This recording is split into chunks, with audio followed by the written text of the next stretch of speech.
mulai dari Musa, Daud, Yesus sampai kepada Muhammad. Semua agama diturunkan oleh Allah, oleh Tuhan, ketika manusia sudah lalai dalam kemanusiaan dan kedamaian. Coba lihat sejarahnya. Umat Islam terutama tidak lagi melahirkan Ibnu Sina, Al-Ibri. Orang Kristen tidak lagi melahirkan Al-Ibri. Orang Islam tidak lagi melahirkan Ibnu Sina, Tabrizi, Rumi, Ibnu Khaldun, Al-Hawarizmi. Kita semakin menjauh dari tokoh-tokoh seperti ini. Yang kita lahirkan hari ini Ayman Al-Zawahiri, Osama bin Laden, Said Qutb, Muhammad Qutb, Abu Bakar Basir, Oman Abdurrahman. Ini yang kita lahirkan hari ini. Dan berbagai gerakan-gerakan yang mengatasnamakan Kristen juga banyak tampil di Amerika Selatan. Kita semakin kehilangan ilmuwan-ilmuwan. Hari ini ilmuwan yang tidak percaya Tuhan malah banyak muncul, Pak. Richard Dawkins, Sam Hitchens, Tim Harris. Ini semua adalah orang-orang yang kemudian semakin menjauh. Karena apa? Agama yang kita tampilkan selalu identik dengan kekerasan-kekerasan dan ambisi kekuasaan. Orang menjadi gerah. Di Saudi hari ini, orang yang mengaku ateis mulai banyak. Ini hasil temuan, silakan googling. Karena ketika agama ditampilkan sebagai hantu-hantu yang menakutkan, orang kemudian tidak lagi hanya percaya kepada agama, bahkan kepada Tuhan pun tidak percaya. Tokoh-tokoh ateis perempuan, ini mumpung ada ibu-ibunya, yang menjadi korban pertama ketika agama itu ditampilkan sebagai alat yang paling menakutkan, korbannya perempuan. Makanya yang mengaku ateis di Saudi itu rata-rata perempuan. Rana Ahmad, Rahaf Al-Kunun, Dina Ali Sahnun, Ajwa, Ayla. Ini orang-orang yang kabur dari Saudi karena udah nggak percaya Tuhan. Orang dikerangkeng seolah-olah perempuan itu menjadi warga kelas 2. Makanya saya sering dikatakan, ini buat yang ibu-ibu, saya sering dikatakan, oh ini liberal ini, karena saya anti poligami, Bu. Saya anti poligami. Saya katakan saya tidak mau mengikuti poligami meskipun Rasulullah melakukan itu, saya nggak mau. Karena apa? Ini mudorot buat saya. Itu loh. Tapi hari ini semua dibawa ke dalam ranah-ranah seolah-olah semua perbuatan apapun harus menggunakan agama, dan menggunakan agama itu seolah-olah sah dan legal. Jangankan politik, jangankan urusan selangkangan, urusan investasi aja pakai agama sekarang.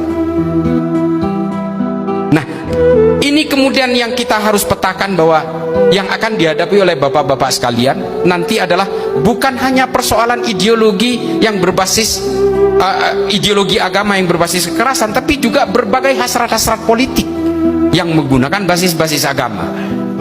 Nah, yang paling terakhir, lalu apakah orang beragama harus menjauh dari politik? Nah, ini di dalam Islam, Imam Ghazali menulis dalam Ihya Ulumuddin mengatakan Islam dan politik itu seperti saudara kembar. Orang Islam harus berpolitik, kata Imam Ghazali. Bahkan oleh Ibnu Rus disederhanakan lagi, yang nanti akan menjadi teori Verfassungspatriotismus dari Jürgen Habermas. Dalam Tahafud at-Tahafud mengatakan, oh silahkan berpolitik, orang Kristen berpolitik, orang Hindu berpolitik, orang Islam berpolitik, kata Imam Ghazali, supaya apa? Produk-produk politik tidak keluar dari jalur maqasidus syariah. Orang Kristen juga harus berpolitik untuk mengawal jalur-jalur supaya produk politik tidak keluar dari jalur-jalur kekristenan. Demikian juga Hindu, Buddha. Tapi kata Ibnu Rus dalam Tahafud at-Tahafud yang nanti juga akan ditulis oleh seorang pemikir Katolik dari Eropa bernama Thomas Aquinas dalam bukunya Summa Theologica, dikatakan bahwa jangan gunakan agama sebagai tunggangan kalian untuk mencapai kursi kekuasaan, karena nanti kejahatanmu juga akan menggunakan pembenaran agama. Politik agama boleh, Pak. Politik identitas boleh. Yang nggak boleh adalah politisasi identitas dan politisasi agama. Bahaya ini. Saya orang Madura, kalau saya mau nyalek pasti dapilnya Madura. Saya orang Islam, saya pasti akan mewakili entitas keislaman saya. Ini politik identitas.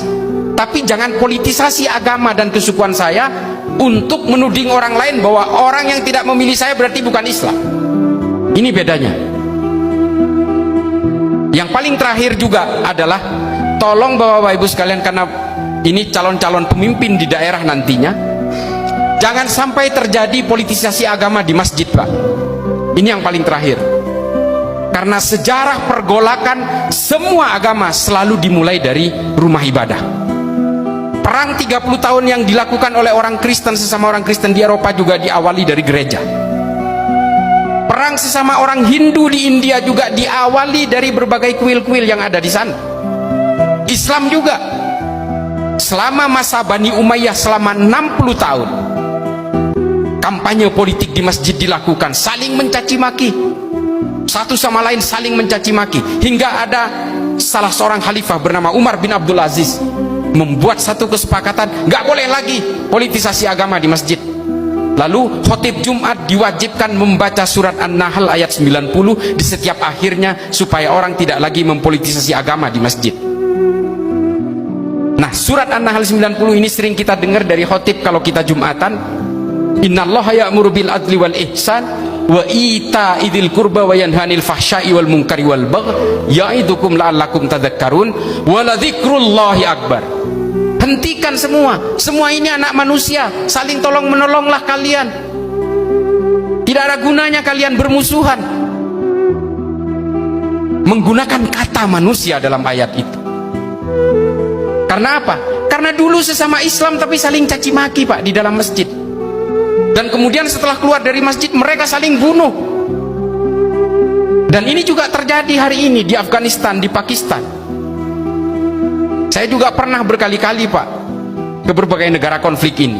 Mereka saling bom masjid. Kemarin Laskar At-Taiba membom masjid karena masjid itu masjidnya polisi di Pakistan. Yang membom juga polisi, coba. TNI Polri tidak bebas dari paham seperti ini. Data terakhir 23.000 teman-teman dari Polri yang terpapar oleh paham al-wala wal bara ini. Kalau mau diperjelas, paham Wahabi Salafi yang tergabung dalam PCS, Polisi Cinta Sunnah.